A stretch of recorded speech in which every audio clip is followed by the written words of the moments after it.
ang International Criminal Court laban sa lahat ng abusong ginawa sa nakalipas na 4 na taon. At mag-iimbestiga na yan.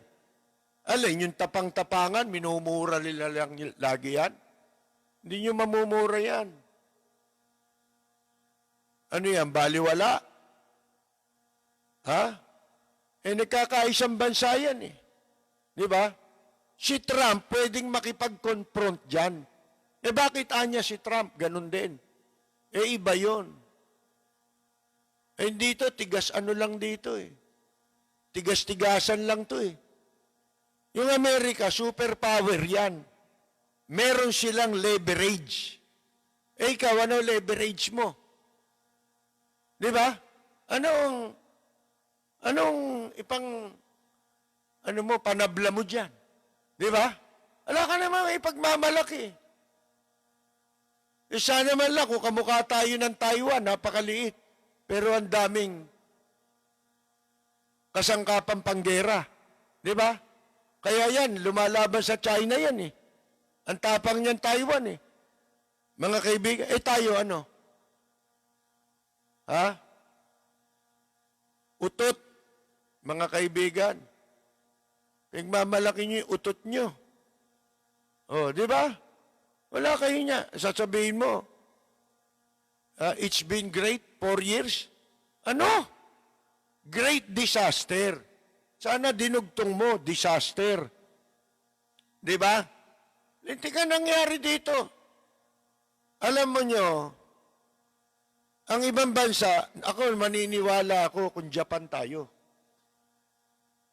May pag-asang bumangon. Tingnan ninyo nangyari, di ba? Inalisan tayo ng mga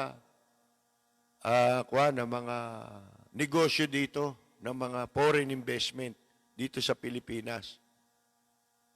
Kasi nga ho, pag nanganganib ang security ng Amerika,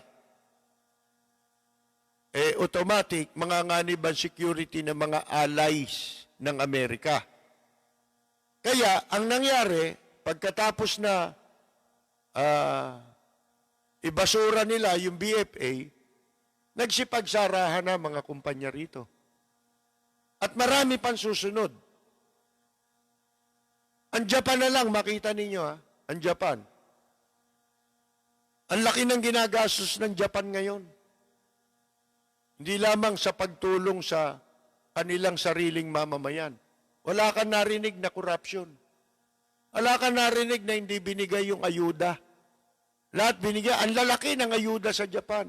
Kanina nga, nag-message sa akin si Jorge Beichong. Hindi naman siya, residente ng Japan eh. Nagtatrabaho lang siya ron eh. Nawalan siya ng trabaho. Foreigner siya. Dahil Pilipino siya. Sabi niya, nakatanggap po kami ng tulong mula sa Japan na kahit hindi kami mamamayan dito. Dahil nawalan kami ng trabaho, binigyan sila tigwa 100,000 yen. Sabi ko nga sa inyo, sa mga Hapon, malaki, di ba? Meron pa eh.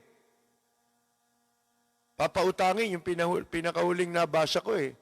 Yung mga mawawalan ng trabaho, papautangin ng hanggang halagang mahigit kalahating milyon piso. 700,000 pesos yata ang katumbas. Papautang na merong mahigit 10 o mahigit pa sa 10 taon ang term sa pagbabayad nun. Pababayan sila, kailangan within ganong taon, mabayaran mo na. Napakatagal na nun, di ba? Siguradong makakabangon ka na eh, di ba? Sa 10 taon lang eh, di ba?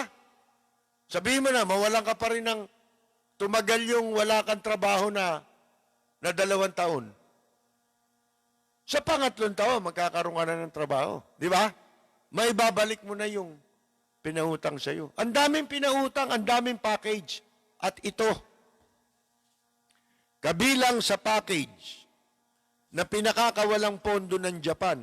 Wala kang mababalitaan dito, nagreklamo Nakarating, ultimo sa dayuhan, hindi kinupit. Dito, kinupit na yan. Di ba? Ginahasa na yung pondong yan, kung dito yan. Mga kaibigan. Wala. Nakarinig ka ba? Ay, di kami nakatanggap. Wala noon. Dito lang yun. Mga kaibigan. Bakit? Ang daming magnanakaw. Sasabihin nyo, itong administrasyon, galit sa magnanakaw. Ba't nandiyan si Duque? Hindi pa nagre-resign. Tinatanong ko lang, kung galit kayo sa magnanakaw, dapat tinanggal na si Duque. Di ba? Ba't nandiyan pa? O ngayon, ang Japan, bilyon-bilyon ang kanilang gagastusin para lamang sa pag-alis ng mga Japanese companies palabas ng China. Babayaran nila.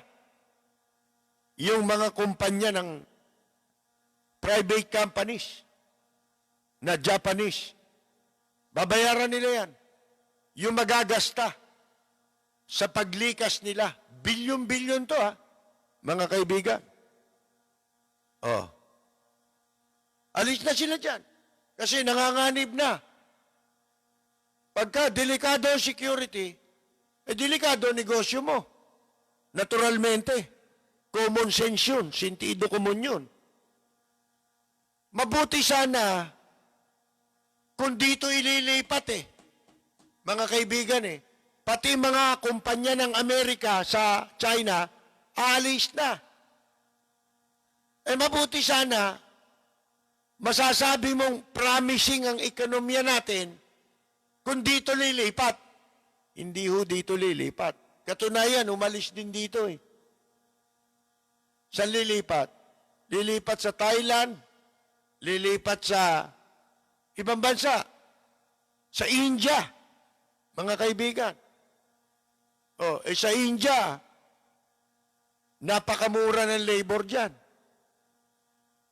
Mga kaibigan, dyan pinapatos kahit na maliit na halaga. Di ba?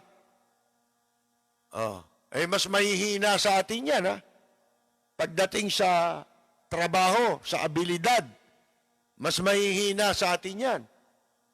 Mas magagaling magtrabaho ang mga Pilipino. Pero wala na. Anong sasabihin mong promising? Sabi, we average 6.5% growth annually in the past 4 years. Growth saan yun?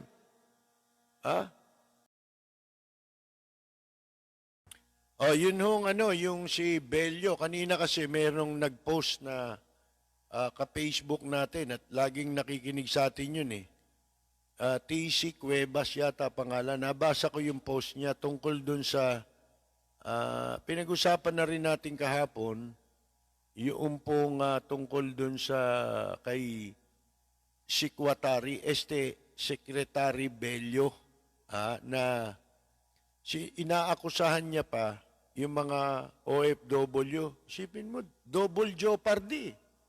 Mga kaibigan, inapi na nga, hindi mo na nga tinulungan,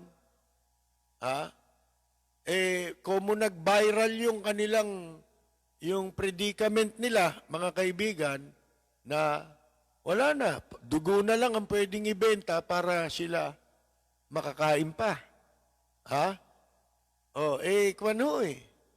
Sinabi pa na nag-iinuman lang daw yung mga yun, kaya nagpapakuha ng dugo para makapag-inuman. Pero may mga nag-comment doon sa post na yun. Gusto ko lamang talakayin din Unang-una, sabi nga natin kahapon, bawal ang alak doon Paano niya nasabi yun? Diba? So ngayon, yung mga nag-comment, yun nga, sinasabi nila, baka ikaw ang nagbebenta ng alak doon, si Bello. Kaya nagiinuman sila ron. Ito yan, sa totoo lang, sa katotohanan yung mga tauhan ng ating embahada at mga konsulado sa Middle East. Nung araw ito, panahon pa ni Blas Ople sa Department of Labor o panahon pa ni Presidente Marcos. Balita na yan. Talagang abusado at hanggang ngayon ginagawa yan ng maraming mga nasa foreign mission, mga kaibigan. Ang talagang nagpapasok ng alak, talagang may nabibiling alak ang mga Pilipino. Pero sino ang nagpapasok? Yung mga tauhan ng embassy. Yan ang kanilang pinagkakakitaan. Hindi lamang alak, pati pagsusugal. Ang promotor dyan, totoo yun, yung nabasa kong mga comments kanina. Mga taga-embassy natin, konsulado. Kasi sila yung, may diplomatic, sila eh.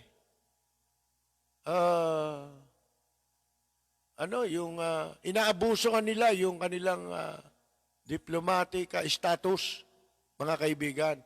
Kasi hindi sila chinecheck eh. Di ba? Basta may sariling daanan yan. Kung ikaw ay tauhan ka ng embassy, hindi na binubusisi bagahin yan. Mga kaibigan, kahit na ipapasok niyan. Kahit baril nga, maipapasok niyan eh. Mga kaibigan eh. So, sila ang naghahanap buhay ng ganyan doon. Kaya alam na sabi ni Bello na nagiinuman. Pero sa palagay ko, hindi gagawin ng mga taong yun eh. Mga gutom eh. At yan ang talagang sitwasyon ng mga Pilipino ngayon sa Saudi Arabia, mga kaibigan. Kung hindi pa magbebenta ng dugo, maghahalongkat ng basura. Maghahanap ng makakain. Yun namang naghalongkat ng basura, drama lang daw yun. Arte lang daw yun, sabi ni Bello. Talagang, mga kaibigan, wala nang, alam nyo kanina, madalas ito, pinanonood ko to pag wala akong ginagawa sa FB.